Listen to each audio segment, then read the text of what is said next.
A man had only to look at them to know they were not like other men. Their eyes, their hair, their very bearing all proclaimed their differences, and they flew dragons. Archmaester Gildane, writing about the doctrine of exemptionalism, Fire and Blood, a time of testing.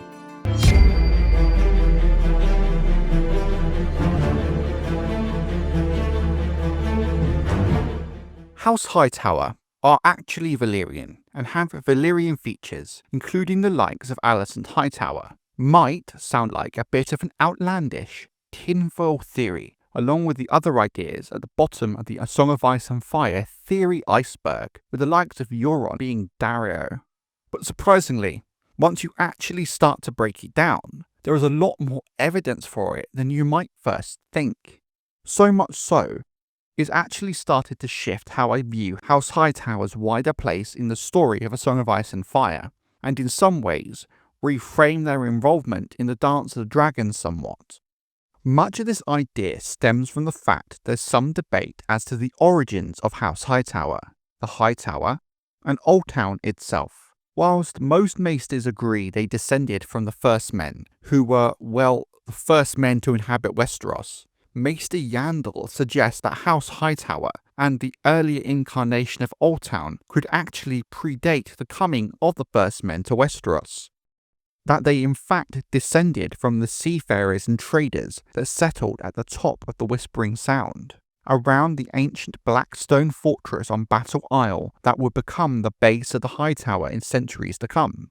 Another maester, Maester Jellicoe, who is believed to have lived alongside the Children of the Forest for a time, suggested that this same settlement that became Oldtown began as a trading post where ships from Valyria, Old Gis and the Summer Isles could resupply and trade with the so-called elder races of Westeros, which would suggest the possibility of the existence of a Valyrian enclave in this proto-Oldtown that could have developed into House Hightower. But it gets even more complex when you start to factor in the existence of the Great Empire of the Dawn, who are in a sense kind of like the proto-Valyrians, whose empire was so long ago it's hard to distinguish between legend and historical fact.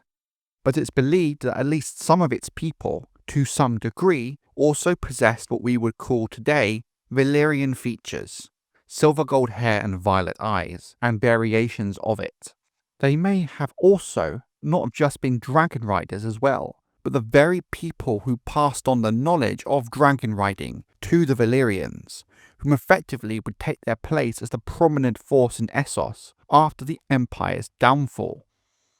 At the Citadel of Oldtown and other centres of learning in the West, maesters regard these tales of the Great Empire and its fall as legend, not history.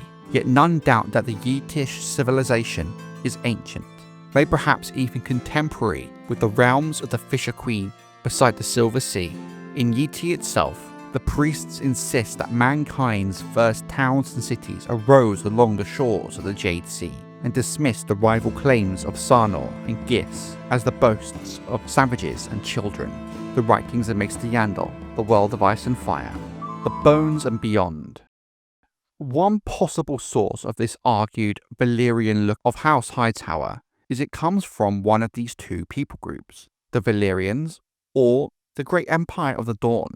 Trying to determine which one, considering its ancient history from the Dawn Age, is another matter altogether, but we can kind of piece together some clues to give us a bit of an idea. The heart of Oldtown is the Hightower, which is built atop an ancient black stone fortress, made of similar black stone as other ancient and curious examples found across Westeros and Essos, such as the Seastone Chair in the Iron Islands, the entire city of Ashai by the Shadow, the city of Yen in Satholios, whose black stone buildings seem to be able to keep back the power of the jungle, the Isle of Toads, which has an oily statue of a toad, and of course the 5 forts in the Far East, structures that seem to predate even the Valyrian Empire. But there is also black fused stone, which is very similar to the other black stone structures, with this fused stone often used by Valyrians in construction, such as the Valyrian roads across Essos, and of course Dragonstone itself. The issue is, there are lots of these fused blackstone structures associated with Valyria from across the known world that we know predate the rise of Valyria, or are in places the Valyrian Empire never ventured to. The base of the Hightower is an example of this, but given how many of these oily black stones and fused blackstone structures exist around the known borders of the Great Empire of the Dawn, means it's not out of the realm of possibility to attribute some of the accounted for blackstone structures to them. Another smoking gun is also the fact we know the Valyrian Empire never ventured into the Far East, where the Great Empire of the Dawn was located, and is the location of so many of these blackstone structures. So what we can establish is Oldtown very possibly could have predated the First Men, and could have been established as either a Valyrian trading post, or if we go even further back, an outpost of the Great Empire of the Dawn.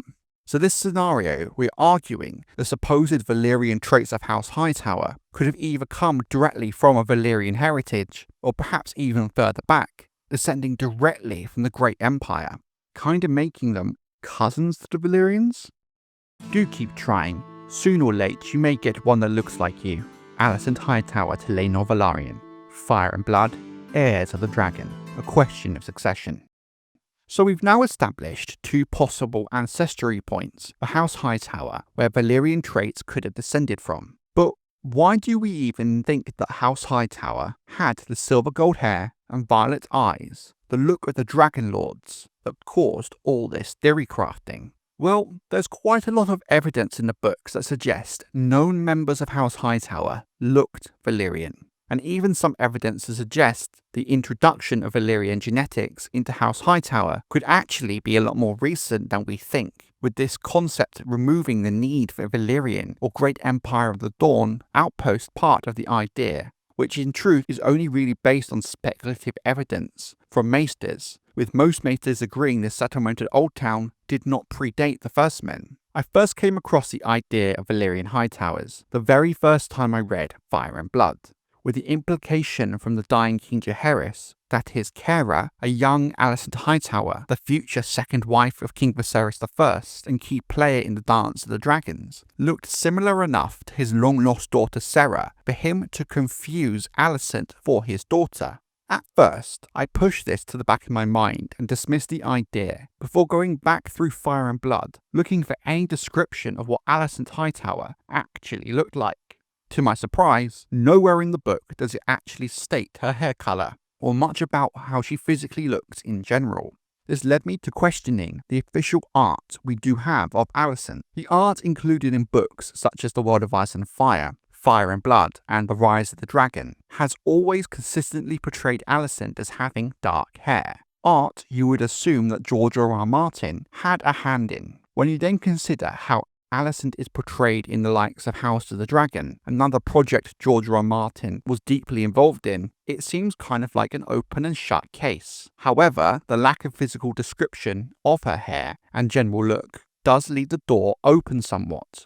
Saera Targaryen is described as the perfect example of Valyrian traits: silver gold hair and violet purple eyes. It's difficult to believe that Alicent, as depicted in the art, distinctively non-Valyrian, would confuse Jaehaerys enough for him to think she was Saera. I do think it's actually fair to point out at this stage that Jaehaerys is not all there by this point, so showing severe signs of age-related cognitive decline. He was on his deathbed after all.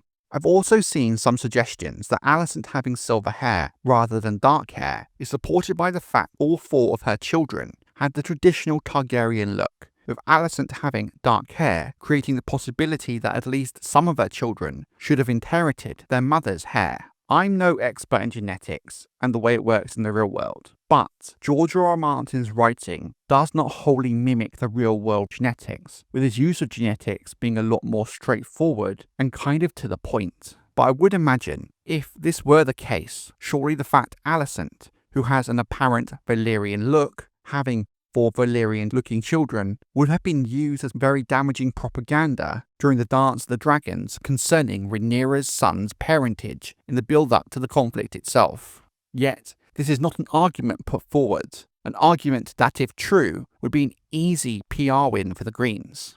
hammering home the point that Rhaenyra's children are remarkably un-Valyrian. The fact there's no indication of this does leave me questioning this whole concept altogether. Before we continue, I want to briefly go deeper into this issue of using depictions of characters in official art as evidence in theories such as this. There are some issues to contend with that really make me question how much we can trust the official artworks. While I was looking through the art featured in Fire and Blood and Rise of the Dragon in particular, something jumped out at me that really made me question how much we should take the art in the books as any indication of canon, and how much George R. R. Martin was actually involved in the creation of the art in the first place. We know he has his preferred artists. We know they sometimes do go to George for clarification, but we really don't know to what extent he's involved in the production of the art and it being signed off. For example, in some art depicting the reunion between King Aegon III and Prince Viserys, Alan Velaryon is shown having dark hair,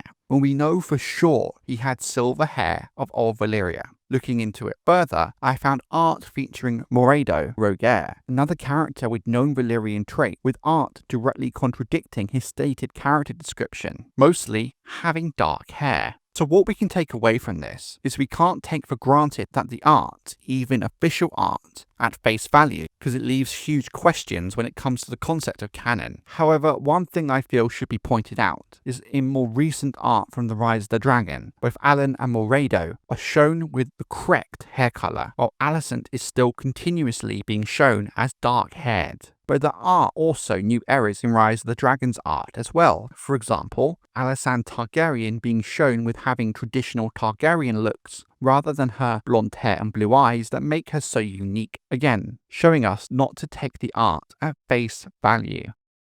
Arstan had seen Ser Jorah fight at Lannisport. Dany knew.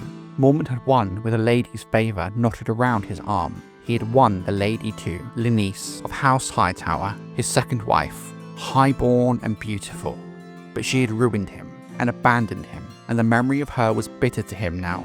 The thoughts of Daenerys Targaryen. A Storm of Swords, Chapter 8, Daenerys 1.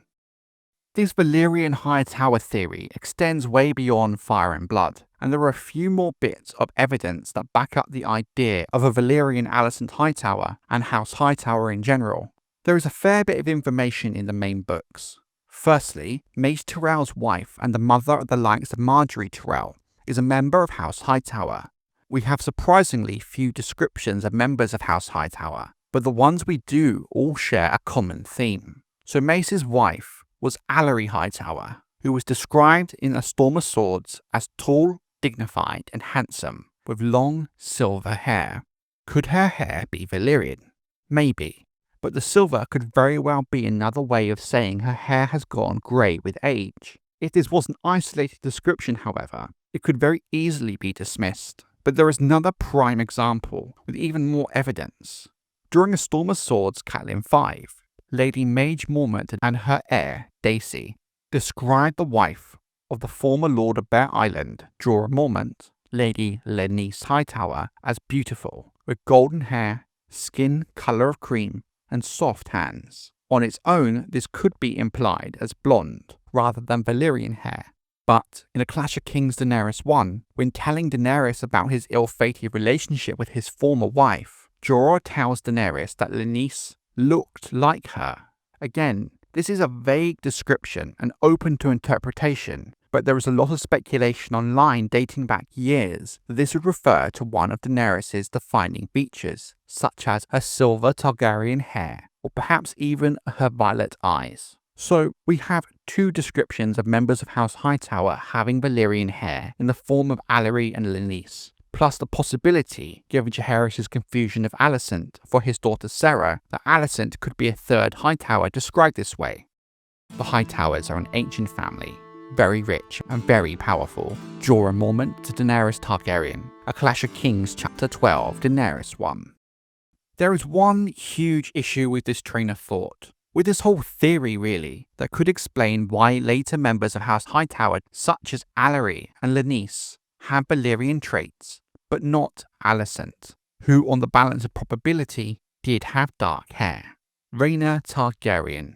one of the twin daughters of Daemon Targaryen and Lyanna Velaryon. Given the descriptions we have of Rhaena and the fact both her parents have Valyrian traits, we can confidently say that Rhaena, too, shared those traits. Now, sometime after the Dance of the Dragons, we currently don't have an exact date, Rhaena would go on to marry Garmund Hightower, one of the younger brothers of Lord Lionel Hightower. Rhaena and Garmund would go on to have 6 daughters. While we know nothing about Rhaena's later life, or really anything about her daughters other than the fact they exist, I think it's fair that on the balance of probability, at least some of them could have inherited their mother's Valyrian look, and thus, in theory, introduced Valyrian traits into the Hightower bloodline. But there is still an issue here. Garmund was the 3rd youngest brother of Lord Lionel, and we know Lionel had 6 children of his own.